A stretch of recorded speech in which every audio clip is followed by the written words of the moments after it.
Bonjour à toutes et à tous, bienvenue dans la vidéo de présentation de notre projet en langage C, projet qui va porter sur une gestion d'une administration scolaire, si je puis le résumer ainsi. De fait que le projet est décomposé en 4 grandes parties qui sont la gestion des étudiants, la gestion des classes, la gestion des matières et la gestion des notes. On a jugé bon de recourir à la programmation modulaire pour encore mieux répondre aux attentes. Ceci figure principalement à travers notre fichier main.c, qui est un fichier qui va juste nous servir à recueillir le choix du menu de l'utilisateur qu'on va affecter à la variable choix, et en fonction des différentes valeurs que va prendre cette variable, on va faire appel à différents modules. Ces modules sont en question les différentes parties dont je vais vous parler de suite. Maintenant, par exemple, on a le module de gestion classe. Alors, tout ce qui est question de modules de sous-fonctions ont été répertoriés dans un fichier header parce que ce sont des fichiers H justement. Et en fait, quand vous entrez dans la gestion classe, vous remarquez qu'on a un menu classe. C'est-à-dire qu'on a jugé bon de séparer l'affichage du menu des sous-options de classe des fonctions en tant que telles. Je m'explique. Pour ce fichier, on a par exemple, si l'utilisateur venait à choisir d'ajouter une classe, ce qui va d'abord s'afficher dans la console, c'est le menu ajouter classe qui est ici. Ensuite, ajouter classe va venir. Ajouter classe contient en réalité le corps du code, c'est-à-dire que c'est passé dans un fichier à part appelé classe.h. Et le code va s'exécuter et va permettre à l'utilisateur d'ajouter une classe, ainsi de suite. C'est-à-dire qu'on va séparer affichage et fond. Et on va procéder ainsi de suite pour tous les autres sous-programmes. C'est-à-dire que ce qui se passe dans le menu classe, ou du moins dans la gestion classe, sera la même chose pour gestion étudiant, gestion note, gestion matière. La seule chose qui va différer, c'est la partie du code et la partie d'affichage. Mais pour ce qui est du corps, ou du moins de la structure en tant que telle, c'est le même principe, c'est la même idée. Maintenant, pour ce qui est des fichiers, des données, on a par exemple ici, pour les données, il y a différents fichiers .csv qu'on aura manipulé. On a choisi de séparer ces fichiers des autres fichiers pour ne pas avoir à se compliquer ou à ne pas se perdre lorsqu'on va devoir chercher ou devoir arranger les codes. Par exemple, on a créé ici le fichier données, le fichier header, le fichier main. Le fichier header va contenir en réalité le corps même du programme, parce que ce sera là que vont se trouver tous les fichiers exécutables, tous les fichiers qui vont permettre la navigation, l'interactivité entre l'utilisateur et la console. Et les fichiers données vont juste permettre le stockage des informations, et de récupérer les informations, de vérifier leur validité, ainsi de suite, ainsi de suite. Maintenant, ce serait long d'expliquer toutes les fonctions qu'il y a ici. Comprenez juste qu'en fonction du choix de l'utilisateur, on va le référencer, on va le conduire à différents modules. Ces différents modules vont permettre d'afficher des sous-menus, si je puis le dire, des sous-menus, des sous-options. Et ces sous-options, en réalité, sont des fonctions qu'on aura appelées et qui seront définies dans d'autres fichiers .h. Maintenant, mon collègue Salif va prendre la main et va nous expliquer, ou va du moins exécuter le code et nous montrer en réalité le résumé global de notre travail. Après avoir suivi le code source du programme, nous allons passer à l'exécution. On tape main. Voici le programme. Maintenant, voici le menu principal. On a les menus gestion étudiant, gestion des matières, gestion des classes, gestion des notes et le choix pour quitter l'application. On fait gestion des étudiants. Sur gestion des étudiants, on va d'abord lister les étudiants. On met 5. On liste tous les étudiants. On a maintenant les étudiants Sidia et Ndayami Diallo qui sont dans DUT1. Mais dans DUT2, il n'y a pas d'élèves. Donc, on va essayer d'ajouter un étudiant. Il n'y a pas d'étudiant. Excusez-moi, autant pour moi. Donc, on va essayer d'ajouter un étudiant dans DUT2. Donc, on va faire 2 ajouter étudiant. Ajouter un seul étudiant 2. On met Diallo, Salif. Jour 6, mois 3, 2001. DUT2. Vous venez d'ajouter Salif Diallo à DUT2. Maintenant, on fait 0. On va faire 3 menus précédents. On va faire 5, lisser les étudiants.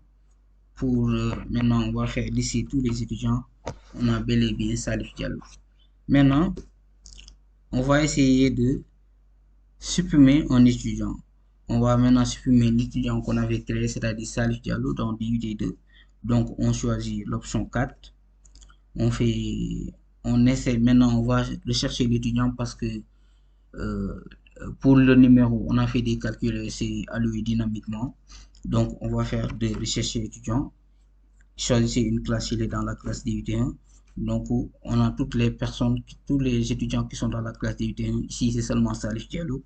Donc, on fait 1. On demande si on veut vraiment supprimer. On clique sur Entrée et c'est fait. Maintenant, on va vérifier. On va lister les étudiants. On va faire lister tous les étudiants et la case redevient vide. La case DUT2 redevient vide. On met 0. 3 monétisant si revenir en arrière. On va maintenant voir la gestion des matières. On va faire deux gestions des matières. On va d'abord lister les matières. Lister toutes les matières. On a envoyé maths, français, maths, algo, OS, algèbre. Donc, on va faire 0 pour retourner. Maintenant, on va essayer d'ajouter une matière. Bon, disons qu'on va mettre économie. Voilà. Coefficient, on met 2. On liste les matières. Lister toutes les matières. On a bel et bien économie. Maintenant, on peut associer cette matière à une classe. Donc, on va faire 3. Associer une matière à une classe, on va faire 1. On va charger DUT1. On va faire combien de matières vous voulez? On va faire seulement 1. Et on clique sur Entrée. Maintenant, on a toutes les matières qu'on peut associer. Sauf que ici, pour français, on l'avait déjà associé à DUT1. Donc, on va faire le choix de prendre français d'abord pour voir ce que ça va donner si on avait déjà associé. Donc, on fait 1. On dit cette association existe déjà. Maintenant, on fait Entrée. On nous demande de réessayer ou si on veut annuler. Donc, on réessaye et on va prendre donc 7, c'est-à-dire économie, parce qu'on vient de l'ajouter. On met 7 matières ajoutées. Donc, on met Entrée, on sort. On met 0 pour revenir en arrière. On met 0 pour revenir en arrière. Et ici aussi 3. On peut aussi supprimer cette association. On peut faire aussi 2. Maintenant, on continue. DUT1. Maintenant, économie. Choisir une matière, c'est-à-dire la matière qui était associée à DUT1. L'économie, on peut le supprimer. Donc, on choisit 3 et c'est supprimé. Donc, on fait 3 revenir en arrière. On fait aussi 6 pour revenir en arrière. Maintenant, on va voir la gestion des classes. On fait 3. Ici, on a ajouté une classe, modifié une classe, supprimer une classe, lister une classe ou revenir en arrière. On va d'abord lister les classes. Ici, c'est une faute, désolé. On va d'abord lister les classes. Donc ici, on a DUT1 et DUT2. On va faire 0 pour revenir en arrière. Donc, on va essayer d'ajouter une classe. Donc, on ajoute DIC1. On demande quel niveau, donc on met master.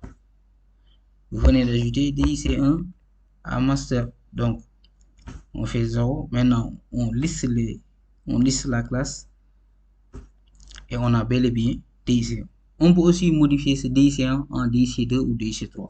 On va essayer. On va choisir le choix 2.